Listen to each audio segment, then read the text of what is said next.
Vamos ler então Gênesis no capítulo de número 3. Vamos ler a partir do versículo de número 1. Depois nós vamos ler Romanos 5 a partir do versículo de número 12. Então, Gênesis capítulo 3, a respeito da tentação do primeiro homem e a sua queda no pecado. Vamos ler aqui Gênesis no capítulo 3, versículo de número 1. Ora, a serpente era a mais astuta do que todos os animais do campo que o Senhor Deus tinha feito. E essa disse à mulher: é assim que Deus disse: não comereis de toda a árvore do jardim? E disse a mulher à serpente: do fruto das árvores do jardim comeremos, mas do fruto da árvore que está no meio do jardim, disse Deus: não comereis dele, nem dele tocareis, para que não morrais. Então a serpente disse à mulher: certamente não morrereis, porque Deus sabe que no dia em que dele comerdes se abrirão os vossos olhos, e sereis como Deus, sabendo o bem e o mal. E viu a mulher que aquela árvore era boa para se comer, e agradável aos olhos, e árvore desejável para dar entendimento. E tomou do seu fruto e comeu, e deu também ao seu marido, e ele comeu com ela. Então foram abertos os olhos de ambos, e conheceram que estavam nus, e cozeram folhas de figueira, e fizeram para si aventais. E ouviram a voz do Senhor Deus, que passeava no jardim pela viração do dia. Esconderam-se Adão e sua mulher da presença do Senhor, entre as árvores do jardim. E chamou o Senhor Deus a Adão, e disse-lhe: onde estás? Ele lhe disse: eu ouvi a tua voz soar no jardim e temi, porque estava nu e escondi-me. E Deus disse: quem te mostrou que estavas nu? Comesses tu da árvore que te ordenei que não comesses? Então disse Adão: a mulher que me destes por companheira, ela me deu da árvore e comi. E disse o Senhor Deus à mulher: por que fizestes isto? E disse a mulher: a serpente me enganou, e eu comi. Então o Senhor disse à serpente: porquanto fizestes isto, maldita será mais do que toda a fera, e mais do que todos os animais do campo. Sobre o teu ventre andarás, e pó comerás todos os dias da tua vida. Versículo 15 diz: e porém inimizade entre ti e a mulher, e entre a tua semente e a sua semente. Esta te ferirá a cabeça, e tu lhe ferirás o calcanhar. Até aqui. Agora vamos abrir lá em Romanos, no capítulo de número 5, do versículo 12 até o versículo de número 21. Romanos 5, a partir do versículo de número 12. Diz assim: portanto, por um homem entrou o pecado no mundo, e pelo pecado a morte. Assim a morte passou a todos os homens, porque todos pecaram. Porque até a lei estava o pecado no mundo, mas o pecado não é imputado, não havendo lei. No entanto, a morte reinou desde Adão até Moisés, até sobre aqueles que não tinham pecado, a semelhança da transgressão de Adão, o qual é uma figura daquele que havia de vir. Mas não é assim o dom gratuito como a ofensa. Porque se pela ofensa de um, que é Adão, morreram muitos, muito mais a graça de Deus e o dom pela graça, que é de um só homem, Jesus Cristo, abundou sobre muitos. E não foi assim o dom como a ofensa, por um só que pecou. Porque se o juízo veio de uma só ofensa, na verdade, para a condenação, mas o dom gratuito veio de muitas ofensas para a justificação. Porque se pela ofensa de um só a morte reinou por este, muito mais os que recebem a abundância de graça e o dom da justiça reinarão em vida por um só, Jesus Cristo. Porque assim como por uma só ofensa veio o juízo sobre todos os homens para a condenação, assim também por um só ato de justiça veio graça sobre todos os homens para a justificação de vida. Porque, como pela desobediência de um só homem, muitos foram feitos pecadores, assim pela obediência de um, muitos serão feitos justos. Veio, porém, a lei para que a ofensa abundasse, mas onde o pecado abundou, superabundou a graça, para que assim como o pecado reinou na morte, também a graça reinasse pela justiça para a vida eterna, por Jesus Cristo nosso Senhor. Então nós temos aqui, né, essa passagem muito importante, né, de Gênesis, que fala da queda do homem, né? Então, essa doutrina, chamada doutrina da queda do homem, ela é de fundamental importância para nós entendermos como o mundo ele se tornou o que é hoje e por que nós necessitamos de salvação. Porque nós podemos talvez pensar em algum momento da nossa vida que nós não necessitamos de salvação. Nós já somos pessoas boas, nós já temos tudo o que é necessário para um dia entrar no céu e herdar a vida eterna.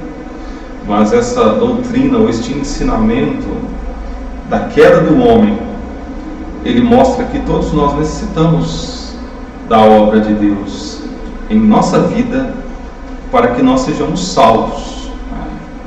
Nós vemos nos capítulos iniciais de Gênesis não só o fato de que Deus criou todas as coisas, de que Deus é a origem da vida, Deus é a origem das coisas que foram criadas.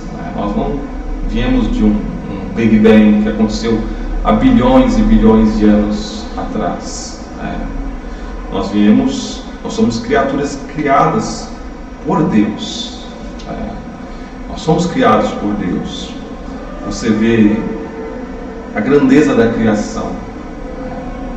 Todas as coisas que nós podemos observar hoje, através da tecnologia que foi nos dada pelos homens. Por exemplo, o Sol. O Sol foi criado por Deus. O Sol, ele é um grande astro, uma estrela ali, nós podemos dizer. Foi criado por Deus. Demora cerca de 8 minutos para a luz do Sol chegar até nós.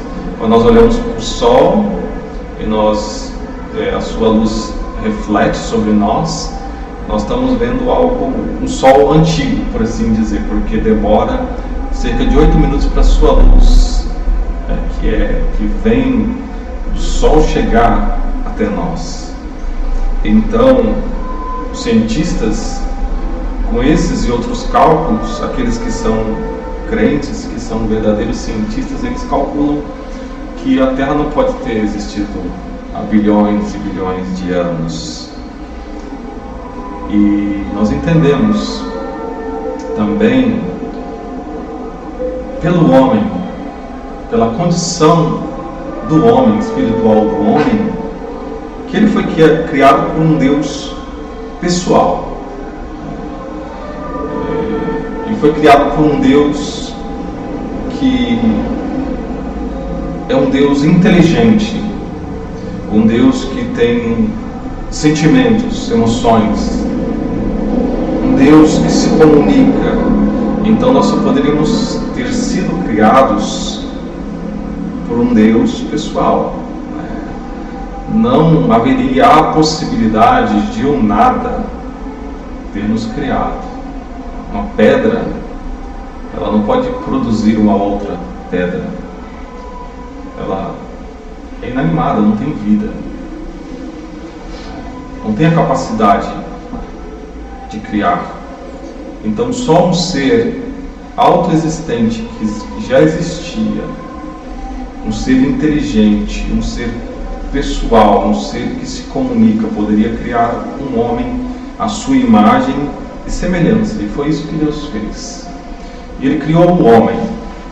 Ele criou o primeiro homem, que foi chamado por Deus de Adão, que é o pai de todo ser vivente.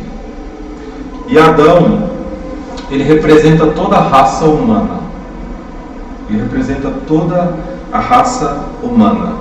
Nós vivemos hoje no Brasil em um governo, uma república. E quando nós votamos para escolher o presidente da república, um dia vocês vão votar logo, né? Nós estamos votando em um representante da nação. O presidente, ele é um cabeça da nação. Cabeça, nós chamamos de cabeça federal, né? Ele representa a nação em suas decisões, sejam boas ou ruins. Se o Brasil entrar em um conflito armado, em uma guerra, a nação está em guerra, nós estamos em guerra. Aqueles que estão em período de alistamento, eles têm que comparecer e têm que ir, né? Serão chamados a prestar serviço. Adão é um cabeça federal, ele representa toda a raça humana. Então, se ele obedecesse a Deus, se ele guardasse as leis de Deus, ele traria bênção sobre toda a raça humana. Ele traria tudo aquilo que Deus prometeu a ele. Quando nós lemos as Escrituras, nós podemos pensar, mas como nós poderíamos obedecer a Deus? Mas veja, Adão não era igual a nós. Nós já nascemos pecadores, mas Adão nasceu perfeito. Ele nasceu em estado de perfeição. Ele não tinha pecado. Ele tinha um coração totalmente voltado para Deus. Ele não tinha inclinações ao pecado. Provavelmente o seu corpo, ele era muito superior ao nosso. A sua inteligência, você percebe a inteligência de Adão e a sua capacidade mesmo ali, quando ele nomeia todos os animais. Ele dá nome a todos os animais. Então você percebe a sua capacidade, a sua inteligência. E ele é um ser que ele tem prazer em Deus. Você vê que Deus ia a ele na viração, no término do dia, para que ele prestasse culto a Deus. Ele tinha prazer em Deus. Mas quando ele cai em pecado, quando ele desobedece a Deus, todas essas coisas são quebradas em sua vida. Quando nós lemos em Gênesis, vamos abrir, voltar lá em Gênesis no capítulo 3, nós vamos ver os passos que levaram Adão à queda e à ruína espiritual. Diz assim: ora, a serpente era mais astuta do que todos os animais que o Senhor Deus tinha feito. E esta disse à mulher: é assim que Deus disse: não comereis de toda a árvore do jardim? E disse à mulher: do fruto das árvores do jardim comeremos, mas do fruto que está no meio dos jardins, disse Deus: não comereis dele, nem dele tocareis, para que não morrais. Então nós vemos que o Senhor permite que Satanás tente Adão e Eva, porque não haveria obediência verdadeira, genuína a Deus, se não houvesse a possibilidade de Adão escolher ao contrário. Então ele tinha que se firmar em obediência a Deus e na justiça. Os mandamentos de Deus, eles são nos dados para nos proteger do pecado, da tentação do diabo. Mas nós vemos que Satanás ele foi a mulher. E qual foi o primeiro erro dela? Foi dialogar, conversar com a serpente. Quando nós lemos em Mateus capítulo 4, quando o Senhor Jesus Cristo foi tentado, o que Satanás disse para ele no deserto? Ele disse: se tu és o Filho de Deus, transforme estas pedras em pães. O que o Senhor disse a ele? Ele dialogou? Ele tentou convencê-lo? Não, ele simplesmente disse: está escrito, nem só de pão viverá o homem, mas de toda palavra que sai da boca de Deus. Então, nós não devemos dialogar com Satanás. E também nos parece aqui que ela tinha ficado incomodada com aquilo que Deus havia dito a Adão. Porque Deus, Ele não falou tudo o que ela disse que Ele falou no versículo 3 aqui. Ela disse Deus, não comereis dele, nem dele tocareis, para que não morrais. Deus não disse para não tocar, que eles não poderiam tocar. Deus disse que eles não deveriam comer. Então você vê que ela acrescenta aquilo que Deus disse.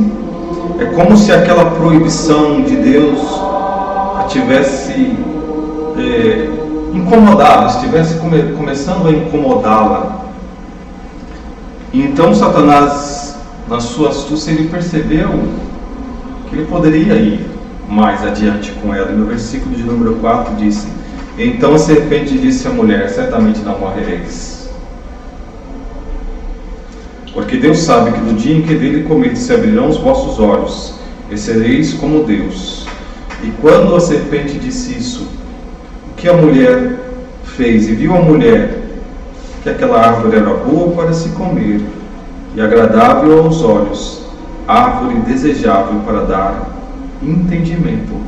Tomou do seu fruto, comeu e deu ao seu marido. Então os olhos de ambos foram abertos, e conheceram que estavam nus. Veja, então nós vemos aqui a progressão do pecado. Ela duvidou do caráter de Deus, da bondade de Deus, que Deus havia proibido para o seu próprio bem. Ela acrescentou aquilo que Deus havia falado. Ela deu ouvidos a Satanás. E então, quando Satanás disse que ela não morreria, ele mentiu certamente. Ela desejou aquela árvore. Ela achou agradável aos seus olhos. Ela achou que ela poderia lhe dar entendimento. Ela tomou, comeu e deu também a Adão. Então, aqui, o homem desobedece a Deus. Nós pensamos: mas o que é essa desobediência? O que é isso? Por causa disso nós estamos nessa situação, nós somos pecadores, nós somos passíveis da ira e da condenação eterna por causa dessa desobediência? Sim, porque às vezes a gente pensa no fruto, em pegar o fruto, mas o fruto simboliza o quê? Obediência a Deus. Quando ela pegou de algo que Deus havia ordenado que ela não pegasse, pense em um jardim cheio de outros frutos, de outras árvores, milhares e milhares, talvez. Quantos frutos nós conhecemos? Quantos frutos haviam no jardim do Éden? E ela quis justamente aquele que Deus disse que não, para prová-los. Então, quando ela pegou, ela desobedeceu a Deus. Isso é algo simbólico, porque quando ela pegou do fruto, ela roubou. Ela está roubando algo. Quando ela pegou do fruto, ela também quebrou o mandamento que diz: não terás outros deuses diante de mim, porque eles fizeram, Adão e sua mulher fizeram de si mesmo Deus. Quando ela pegou do fruto, ela quebrou o mandamento também que diz: não cobiçarás. Quando ela pegou do fruto e deu ao seu marido, ela quebrou o mandamento que diz: não matarás. Porque através dessa ação, todos nós morremos. Todos nós somos pecadores. Veja quantos mandamentos ela quebrou. Se você pegar os 10 mandamentos, você vai ver que ela quebrou os 10.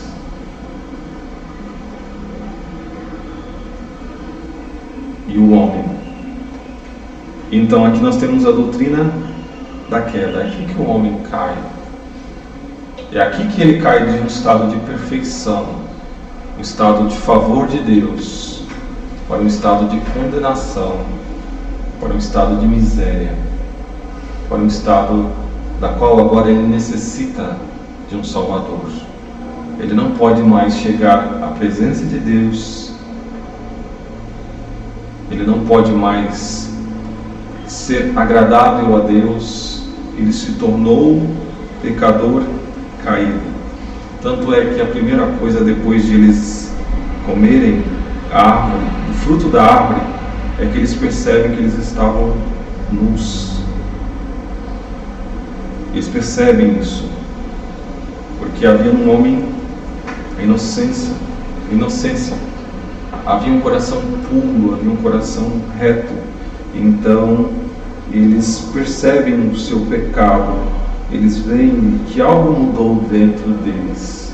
De fato agora eles experimentam o bem e o mal, mas não somente como um conhecimento na mente, como quando a gente entende ou aprende uma nova matéria, mas eles experimentaram o bem e o mal em seu próprio coração, sua própria experiência. O seu coração se inclina ao mal, se inclina a afastar-se de Deus. Essas são as consequências da queda. E você vê em todo o livro de Gênesis as consequências da queda. Você vê aqui que ele foge de Deus. Você vê já no capítulo de número 4, o primeiro homicídio, você vê a partir de então a morte entrando no mundo. A Bíblia fala: e viveu tal pessoa tantos e tantos anos, gerou filhos e morreu. Tal pessoa viveu tantos e tantos anos, gerou filhos e filhas e morreu. A morte, ela veio. E pela misericórdia de Deus, o homem não caiu no momento em que ele não morreu no momento em que ele comeu do fruto, mas a morte entrou nele. Mas ele morreu imediatamente, o seu espírito, de tal forma que a primeira coisa que foi quebrada foi que ele não tinha mais comunhão com Deus, ele não tinha mais prazer em Deus, e que ele não poderia mais chegar a Deus da forma que ele estava. Agora ele precisava de alguém que o levasse até Deus. E nós lemos aqui que o pecado, uma das outras consequências do pecado, é o engano. Nós vemos aqui que ela quebrou as leis de Deus, e nós vemos o engano em que eles se encontraram, a quebra da comunhão com Deus. E nós vemos também que quando Deus confronta eles, ele diz: a mulher que me deste. Ele culpa a sua mulher. E a mulher culpa a serpente. E a serpente não tem a quem culpar. Não é verdade? Satanás não tem a quem culpar. Ele é o tentador. Mas nós vemos que Deus, ele é misericordioso. E jovens, nessa situação Deus poderia ter condenado definitivamente a raça humana. Ele poderia simplesmente deixar como eles estavam, e os seus descendentes seriam pecadores terríveis, e nós estaríamos condenados para sempre. Viveríamos um tempo, talvez menos do que vivemos hoje, porque se não fosse Deus restringindo, nós estaríamos matando uns aos outros. Mas nós vemos a misericórdia de Deus. Deus faz o quê? Ele mata um animal, ele faz para eles vestes de um animal, porque folhas de figueira não poderiam protegê-los do tempo, não poderia aquecê-los de fato. Deus derrama o sangue de um animal e faz para eles vestes. E Deus mostra que somente através de um sacrifício, de um mediador, nós poderíamos ter novamente comunhão com Ele. Nós não podemos, do jeito em que nós estamos, do jeito que nós nascemos, ter comunhão com Deus. Nós somos pecadores. Não há bondade em nós que nos capacite a ter comunhão com Deus. Então nós precisamos de alguém que seja esse elo, essa ponte de ligação entre nós e Deus. E nós vemos no versículo de número 14 e 15 essa promessa graciosa de Deus. Então o Senhor Deus disse à serpente: porquanto fizeste isto, maldita será mais do que toda fera, mais do que todos os animais do campo. Sobre o teu ventre andarás, e pó comerás todos os dias da tua vida. Como seria a serpente antes disso? Mas a maldição é que a serpente ela deve rastejar, ela deve comer o pó da terra, porque ela foi usada por Satanás. Satanás usou a serpente para falar com a mulher, para convencer a mulher, e convencendo a mulher foi ao seu marido, e ambos desobedeceram a Deus. Versículo 15: e porém inimizade entre ti e a mulher. Quem está pondo essa inimizade, essa guerra contínua entre a serpente e a mulher? O próprio Deus. E ele diz: e porém inimizade entre ti e a mulher, e entre a tua semente e a sua semente. Veja, existem duas sementes: a semente da serpente e a semente da mulher. O que é uma semente? É um descendente, um filho. Pode ser um filho direto ou um filho que vai vir muitos anos depois, um descendente. Eu tenho uma filha, ela é minha descendente direta. Mas se a minha descendência durar ainda 1000 anos, eu acredito que não. Cristo volta antes desse período, muito antes, mas é uma descendência, uma linhagem. Então Deus ele está pondo inimizade, uma guerra contínua entre essas duas sementes: a semente de Satanás e a semente da mulher. E o que é isso? Existem só 2 grupos de pessoas na Terra. Existem negros, existem asiáticos, negros, não. Existem 2 grupos de pessoas, são etnias isso. Mas existem 2 grupos de pessoas perante Deus só: aqueles que foram salvos e aqueles que estão perdidos, aqueles que são filhos de Deus e aqueles que são filhos do diabo. Foi o que o Senhor Jesus Cristo disse em João capítulo 8. Ele falou assim, que aqueles homens não aceitavam a palavra dele porque eles eram filhos do diabo. Ele falou: vós tendes por pais o diabo. Então nós nascemos com a semente de Satanás. É duro ouvir isso, mas é verdade. Porque quando nós fazemos aquilo que é agradável ao nosso coração, quando nós pecamos, e transgredimos contra Deus, contra as suas leis, quando nós rejeitamos a sua palavra, nós estamos identificando-nos com quem? Com Cristo ou com Satanás? Com o diabo, certamente. Então existem aqueles que são semente de Satanás, que vão continuar em seus pecados, que vão preferir viver a sua vida de pecado e serão condenados eternamente. E haverão aqueles que serão salvos, que são descendentes da descendência de Cristo, que um dia reconhecerão os seus pecados e se arrependerão deles. Então, mas ele fala algo mais aqui. Ele fala não somente dessa semente, desses descendentes, mas ele fala de um descendente da mulher.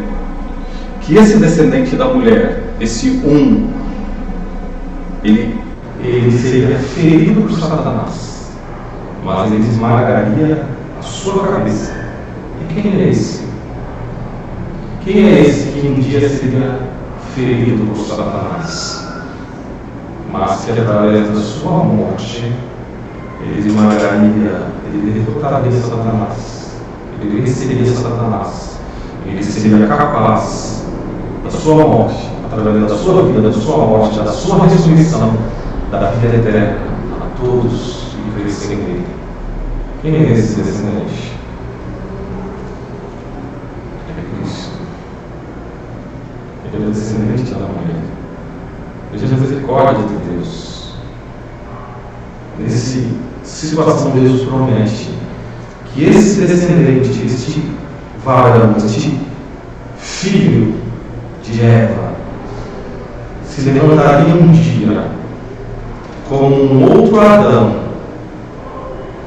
seria morto, seria ferido, mas podemos assim dizer que mesmo com o seu pé ferido, o seu calcanhar ferido, ele esmagaria a cabeça do diabo. Olha o que diz: e porém ele vestia a mulher entre a tua semente e a sua semente, esta, que é Satanás, te ferirá o calcanhar. Esta te ferirá a cabeça. Cristo ferirá a cabeça de Satanás, e tu lhe ferirás o calcanhar. O que leva à morte? Uma ferida no calcanhar ou uma ferida na cabeça, um golpe na cabeça? Há mais probabilidade de um golpe na cabeça, né? Muito mais probabilidade de um golpe na cabeça do que da morte. Então aquilo que Satanás infligiu sobre Cristo não o derrotou, mas aquilo que ele pensava que seria sua derrota foi sua vitória, porque através da sua morte Cristo esmagou a cabeça da serpente e possibilitou a nós de sermos salvos. Então veja, através de Cristo, as consequências da queda. Quais são as consequências que nós falamos? A rebelião, a quebra dos mandamentos de Deus, a quebra da comunhão com Deus, coração egocentrado, egoísta, coração caído, a natureza má. Todas essas coisas, elas foram conquistadas por Cristo e a morte. Então, através de Cristo, nós teremos isso. Vamos abrir em Romanos, no capítulo 5, a partir do capítulo final.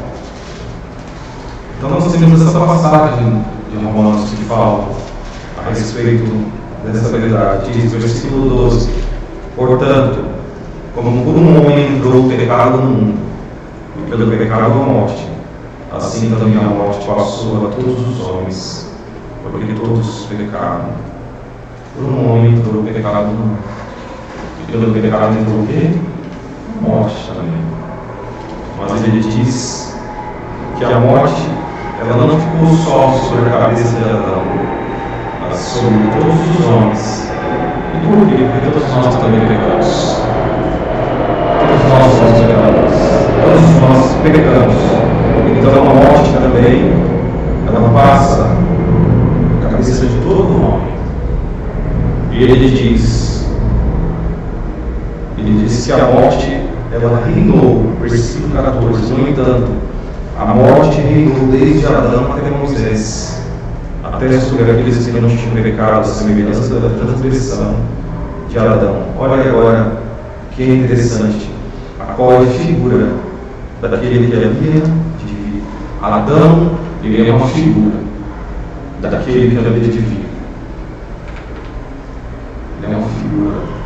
Ele aponta para alguém que haveria de vir. Cristo, nas Escrituras, ele é o segundo Adão. Ele é alguém como Adão, criado por Deus, que foi provado, que foi testado da mesma forma, ou com maior intensidade do que Adão. Porque para que ele pudesse nos dar a vida eterna, jovens, ele não teria que somente morrer, ele teria que obedecer à lei de Deus. Porque a morte, eles entendem, a morte de Cristo, ela quita do pecado, ela paga. Mas se nós tivéssemos somente os nossos pecados perdoados, isso não garantiria o céu. Porque no céu se entra por obras, por merecimento, por justiça. Então Cristo, ele teria que obedecer à lei de Deus. Por que Cristo não nasceu com 33 anos e foi direto para a cruz? Por que ele teve que viver 33 anos? Porque ele tinha que ser o segundo Adão. Ele tinha que obedecer à lei de Deus. Ele tinha que ser tentado, provado. E sendo aprovado, ele alcançou as obras suficientes para que nós pudéssemos entrar no céu. Ninguém entra no céu a não ser pelas obras. Mas não pelas nossas obras, porque as nossas obras não nos qualificam mais, porque nós somos pecadores para o céu, mas pelas obras de Cristo, pela sua vida. Então, quando ele foi tentado, ele obedeceu a Deus. Mas veja, Adão tinha todos os frutos do jardim. Ele tinha tudo necessário para obedecer a Deus. Mas quando Cristo foi tentado no deserto, ele não tinha nada. Ele não tinha pão, ele não tinha árvores, não tinha fruto. 40 dias e 40 noites ele teve fome e foi tentado pelo diabo. A tentação que veio sobre Cristo é muito maior do que a que veio sobre Adão. E se Cristo houvesse vacilado e não houvesse vencido a tentação no deserto, e durante toda a sua vida nós jamais seríamos salvos. Eu agradeço grandemente a Cristo por ter obedecido a Deus. Porque se ele não tivesse obedecido, nós jamais poderíamos ter sido ser salvos. Então nós vemos aqui nesse relato que ele é um outro Adão. Lembra que eu falei que Adão, cabeça federal, representante de toda a raça, ele ainda continua a ser. Mas Cristo, ele é o representante de uma nova raça, cabeça de uma nova raça. Ou nós estamos aqui em Adão, condenados, ou nós estamos aqui em Cristo. Existem somente dois cabeças da raça humana. Ou nós estamos em Adão perdidos, nós estamos em Cristo salvos para sempre. Porque ele é o segundo Adão. Ele veio para obedecer a Deus. E obedecendo a Deus ainda havia uma dívida. Ele alcançou as obras, os méritos para dar a vida eterna. Mas havia a dívida do pecado. Então ele teve que morrer no lugar de pecadores. E diz assim, no versículo 15: mas não é assim o dom gratuito como a ofensa. Porque se pela ofensa de um morreram muitos, muito mais a graça de Deus e o dom da graça, e o dom pela graça que de um homem só, Jesus Cristo, abundou sobre muitos. Não foi assim o dom como ofensa, por um só que pecou, porque o juízo veio de uma só ofensa da verdade para a condenação, mas o dom gratuito veio de muitas ofensas para a justificação de Cristo. Ele sofreu muitas ofensas. Ele foi desprezado, ele foi rejeitado, ele foi levado ao madeiro em obediência e em sujeição a Deus. E através dessa obediência, ele alcançou méritos suficientes para nos dar salvação. Por que confiar nos nossos olhos? Porque nós haveríamos de confiar em uma bondade que eu acho que eu tenho, sendo que a Bíblia é clara em mostrar que a minha bondade ela pode servir para o meu irmão, para a minha irmã, pode servir na sociedade, mas para Deus, para alcançar a salvação, ela é chamada de trapo imundo, ela é chamada de coisas que não são suficientes. Nós estamos mortos em nosso pecado, nós não temos prazer em Deus, nós não temos satisfação em Deus, nós não amamos a sua palavra. Então nós precisamos desse mediador, desse Salvador, de que Ele, através da sua morte, sua vida, da sua morte, da sua ressurreição, nos dê vida, nos dê um novo coração, quando nós nos arrependemos dos nossos pecados, quando nós reconhecemos que nós estamos falidos, que nós necessitamos dele. E nós vemos aqui que Adão, através de uma ofensa só, ele conduziu toda a raça humana à morte. E Cristo, através de muitas ofensas, de muita dor, de muitas lágrimas, ele conduz aqueles que creem nele a salvação eterna. A salvação eterna. Ele diz, versículo 17, para nós encerrarmos: porque se pela ofensa de um só a morte reinou por esse, muito mais os que recebem a abundância de graça e o dom da justiça reinarão por um só, Jesus Cristo. Então, em Cristo, nós podemos ter essa abundância, esse dom da justiça, a vida eterna. Cristo, ele remove o veneno da serpente que foi injetado em nós, pelas suas terríveis presas. Só ele pode remover as consequências do pecado. E ele começa a remover as consequências do pecado nesta vida. Quando nós vamos a ele, nós somos elevados, nós somos salvos. Ele transforma o nosso coração. Ele nos dá um coração desejoso por Deus, um coração que tem o desejo de fazer a vontade de Deus, obedecer os seus mandamentos.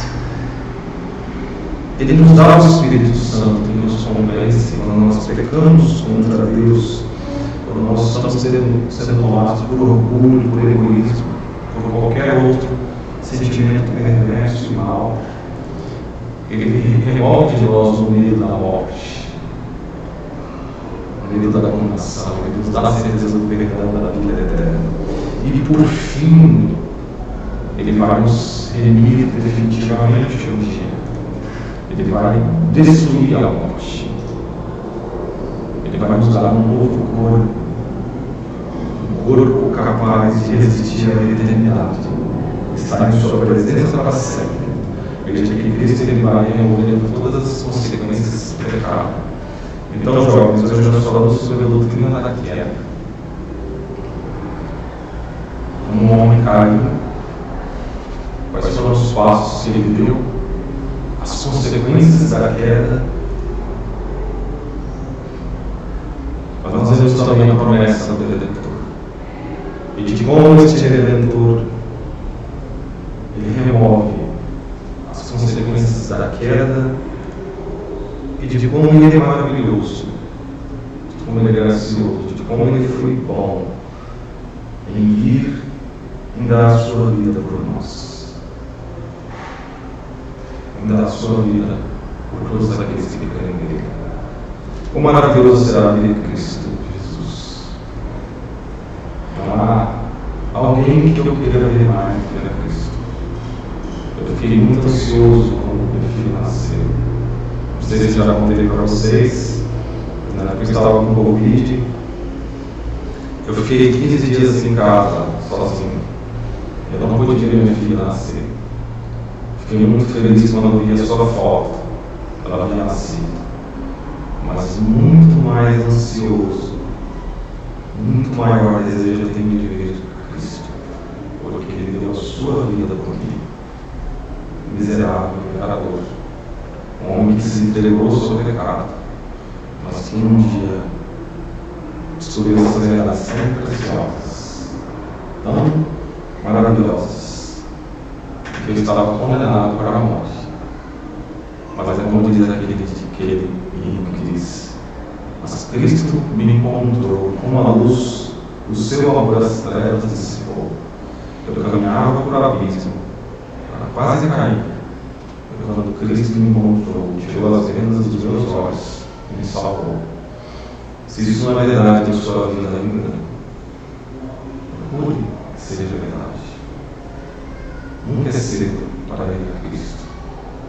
Mas como cedo nós somos melhor ainda a servir em todas as fases da nossa vida, para que quando nós formos velhos nós possamos dizer: eu fui jovem, fui adulto, agora sou velho, mas eu posso ver que eu serei o Senhor em todas as fases da minha vida.